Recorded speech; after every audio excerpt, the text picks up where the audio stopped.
Kesi ishakuwa ngumu, Yanga wanataka alama 3 tu.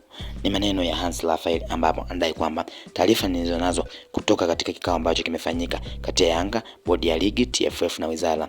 Yanga wameshikilia msimamo wao wa kutaka wapewe pointi 5 na hawana imani na bodi ya ligi. Aliweza kuzungumza Hans Raphael. Kwa mjibu wa Hans Raphael, alidai kwamba katika za ndani ambazo ameweza kuzipata kwenye kikao ambacho kilifanyika baina ya timu hizo mbili, yani Simba na Yanga, bodi ya ligi na TFF pamoja na wizara, basi Yanga wameweza kusimamia msimamo wao wa kudai kwamba wao walipeleka timu uwanjani, na hivyo kanuni inasema kama timu haitapeleka timu uwanjani basi inatakiwa inyang'anywe pointi 3, ipewe pointi 3 na kupewa magoli 3. Hivyo Yanga wanataka wapewe pointi 3 na magoli 3 kwa kuwa walipeleka timu uwanjani. Hivyo wakaweza kusimamia msimamo wao mbele ya waziri ambaye aliwaita kwa ajili ya kuzungumzia masuala hayo ya mpira, lakini kwa maelezo wanadai kwamba wao wameweza kushikilia msimamo wao kwa kudai kwamba wanachokitaka ni pointi 3 ziweze kutolewa, lakini pia hawana imani na bodi ya ligi kwa kuwa wanakiuka kanuni mbalimbali.